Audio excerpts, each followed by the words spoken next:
Ever catch yourself wondering how the things we learn in school shape, like an entire generation? Yeah. Well, that's exactly what we're diving into today, except we're going all the way to Russia. Okay. We're talking about Russian education and trying to figure out just how deep this patriotic, and let's be real, some might even say propagandistic, education really goes. Right. And to help us unpack all of this, we have this incredible interview with Ivan Anchev. He's an expert in international security and diplomacy. Okay. He gives us this masterclass in how history can be used as a tool and what it means for Russia, right now. And that's what I find so fascinating and concerning, honestly. Russia, they've always had this kind of intertwined relationship with education and control. This isn't some new phenomenon we're talking about. It's literally centuries of using their education system to push certain narratives. Absolutely. And let's be frank, control the population. It's baked into the system. And that's exactly what Anchev is saying too. He argues that because Russia hasn't had that foundation, that bedrock of democracy that, say, Western societies have, it creates this need. Yeah. This constant need for an outside enemy to rally against. Exactly. And that need, unfortunately, just feeds the cycle, right? You have to have an enemy, so militarism becomes a core part of their identity as a nation. It's a dangerous game they're playing. It is. And it makes you think about those images you see coming out of Russia.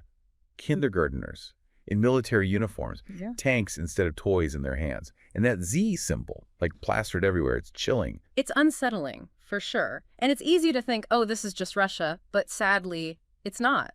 This whole using education for propaganda thing, it's a global issue, especially when it comes to molding young minds. Look at conflict zones. Palestine, for instance. Right. Anti-Israel sentiment, a lot of times it's instilled in kids from a really young age. Which is heartbreaking when you really think about it. I mean, the Anchev actually tells this story in the interview. One of his friends, a Palestinian man, he was horrified because his 4-year-old daughter came home from kindergarten singing an anti-Israel song. Wow. It's like these narratives take root so early before kids even have the ability to question what they're being told. Absolutely. And the people in power know that, and they exploit that. Which brings us to one of the, honestly, more concerning things Anchev talks about in this interview. The Foundations of Security and Defense of the Fatherland program. Okay. Essentially, this is a curriculum for 15 to 18-year-olds, and it includes weapons training. And we're not talking theory here. Anchev makes it very clear that this is hands-on, practical preparation for conflict. And what's even more alarming is that this whole program, it wasn't announced publicly. It was actually leaked by British intelligence. Oh, wow. Almost like they wanted to keep it under wraps. So shady. Yeah. And if that wasn't enough, there's this other program, the Parnagroya program. Basically, it translates to Heroes Desk. They dedicate desks in schools to these quote-unquote heroes, which, okay, whatever. Right. But these heroes they're choosing, they include figures from the Ukraine conflict. They even encourage students to study Daria Dugina, the pro-war propagandist who was killed in 2022. What message does that send to young people? It's blurring the lines, right, between what it means to be patriotic and what's just straight up dangerous and unquestioning ideology. Totally. And it's giving me serious dystopian novel vibes over here. I get it. It's are we seeing history repeat itself? Anchev even draws a parallel between these tactics and things that were used during the Soviet era. Oh, absolutely. You see it with the resurgence of these pioneer organizations. They were these youth groups during the Soviet era, and they were all about instilling communist ideology. And then there's the glorification of these partisan fighters. And even the way they disseminate information through specific groups, like the Georgy Kirchhoff Society, which was responsible for, spreading Soviet propaganda abroad. Now, these might seem like relics of the past, but they show us how easy it is to manipulate these seemingly benign institutions, to use them for propaganda, I mean. And it's not just about bringing back old tactics, it's about, remixing them for a new generation. Totally. Anchev talks about this Putin decree from May 2024. It basically dictates how Russian history has to be taught in schools now. Wow. It's like they're taking the old playbook, right? Yeah. Dusting it off, giving it a fresh coat of paint and being like, look, brand new. Exactly. And this decree, this attempt to control what people are hearing, it's not just about textbooks, is it? It goes way beyond that. So it impacts. Yeah. What are we talking about here? Think about it. This decree, it affects everything. Video game content. It even tries to control how they respond to what the Kremlin calls information attacks from the West. Information attacks. Okay, Yeah. so what are those exactly? Can you give us some concrete examples? Basically, anything that challenges the official narrative coming from the Kremlin. So, if you question their whole thing about the Ukraine conflict, that's an information attack. Or if you start highlighting all those human rights abuses that are being reported inside Russia, that's a problem for them. Wow. Even just like presenting different viewpoints on historical events, things that maybe don't line up perfectly with what they're saying. So they're really trying to shut down any dissent, like any form of independent thought. Exactly. It's all about control. And the way they're controlling the narrative around World War II, it's pretty alarming.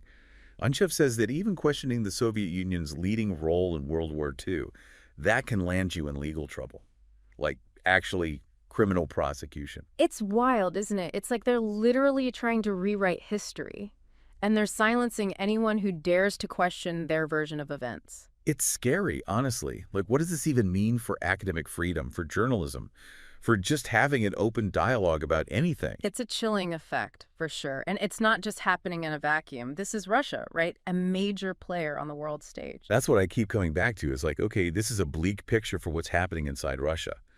But what about the ripple effects? What does it mean for everyone else? Exactly. What's the end game here with this whole culture of militarized patriotism? Power.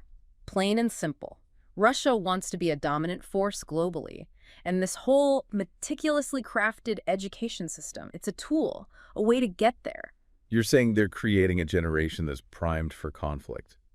In a way, yeah. This system, it breeds this unquestioning obedience to the state and this deep suspicion of anyone outside of Russia.